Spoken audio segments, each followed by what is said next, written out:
After honestly a really quick wait, I'm actually kind of surprised because I remember when knowing how long it was going to be until the next one, I was like, oh man, 7 months. But no, that went really quick. Obviously, that is a short turnaround generally. You don't get sequels often quicker than 2 years, but they filmed these back to back and we have 28 years later, The Bone Temple. This was pretty easily my most anticipated movie of the year, I think. I'm a gigantic fan of the 28 days, weeks, years movies. 28 years later was, I think, my second favorite movie of last year. So there was a lot riding on this movie. I had a lot of anticipation and there was a lot of pressure on the shoulders of this movie. And I also had some nervousness about it that it might flop because of the quick turnaround, because of the polarizing reception of the 28 years later movie, that might kill the potential for us to get a full third movie with Cillian Murphy back as Jim in the lead role. But apparently after the reception of Bone Temple, it looks like that's already greenlit, safe. So hopefully regardless of how Bone Temple performs, that will come out. Like I said, I was a gigantic fan of the 28 years later movie. I just really got into the characters, the more human-driven aspects of that story. I found Kelson to be an incredibly compelling character that kind of looms for the most part in the first movie. But in this one, they give him pretty much the lead role, I would say. He's such an interesting character. For me, he was pretty easily the best part of 28 years later. And like I said, he doesn't even really show up until closer to the end of that movie. And when he does, they really give him a very different characterization, I would say, than I was kind of expecting. You know, you see him covered in the red and see the Bone Temple and you have anticipation of maybe kind of a human monster. And that is the way that he's almost presented in the trailers. But then when you get to him, you see a very warm and compassionate man that I think is a lot more layered than we were initially going to think. He has a very unique perspective on death and life, and it seems like he genuinely cherishes it. It's very interesting too, because he doesn't kill the infected. He views them very much more as people that need to be treated, and it almost seems like he is fine with coexisting with them. He kind of views them as part of the ecosystem at this point, and feels like that's something that shouldn't be trifled with. And now with Bone Temple, he's pretty much boosted to the lead role. I would say he's maybe the character who gets the most screen time, and it spends a lot of time on him reflecting on his life, but also his relationship with Samson, which takes very interesting turns. I'm not going to spoil, of course, but that was a very interesting aspect to this story that was greatly unexpected, and honestly, tonally,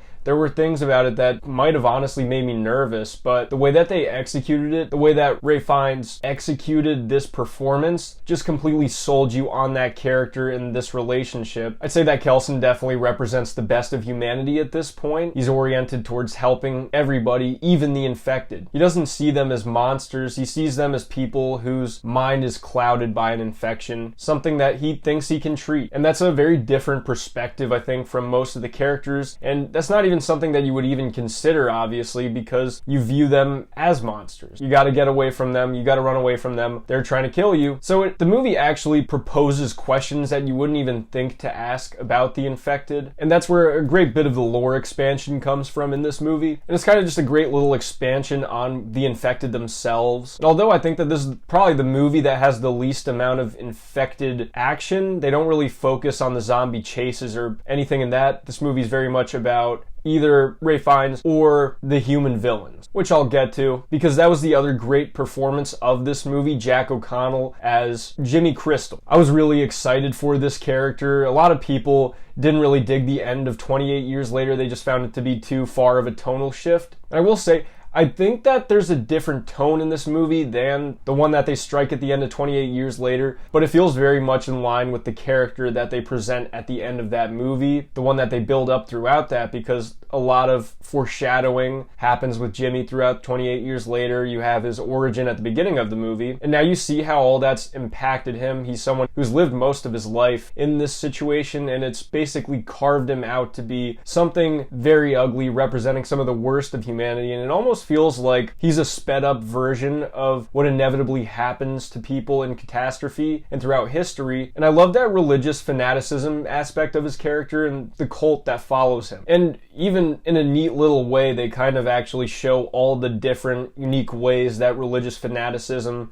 kind of poisons people and poisons cults, poisons society. Jimmy does some of the worst things imaginable in the name of his religious fanaticism, and that's the way that his mind works. The only way that he can make sense of this world is if we weren't plagued by an actual infection. The only explanation for this has to be that demons have come to Earth and humans are their vessel. He was morphed by his early childhood and his church teachings, and then with the infection, the way that his dad was killed, it's just informed his worldview in a very bizarre way. He sees mercy in a very different way than most people would, but even then they also tackled that idea of hypocrisy and leadership in religion. Regardless of whether Jimmy does believe something or not, in order to make sure that faith isn't wavered in his leadership, he's willing to cut corners, and he's willing to lie, and he's willing to embellish and make things up in order to keep a strong hold on his flock. That's something that obviously happens a lot in society. You see a lot of religious leaders that are hypocritical or tend to manipulate the facts in order for it to still not conflict with their worldview or question their leadership. And also, staying on that religious theme of Jimmy's character, they also tackle apostasy, heresy, the idea of questioning, renouncing that religious fanaticism, questioning the leadership, faith falling. All of that's really packaged into this character and into these themes, and that's some of the more compelling aspects of it. Because although it's kind of a stereotype at this point, there's not as many zombie movies that are straight up zombie movies, just running, being chased by zombies. This one's very much going into the world of human monsters, something we've seen done before, even in this franchise a couple of times, like with the soldiers in the first movie. But there's such a gratuitous nature to the Jimmy gang. The world of brutality is so normal to them, and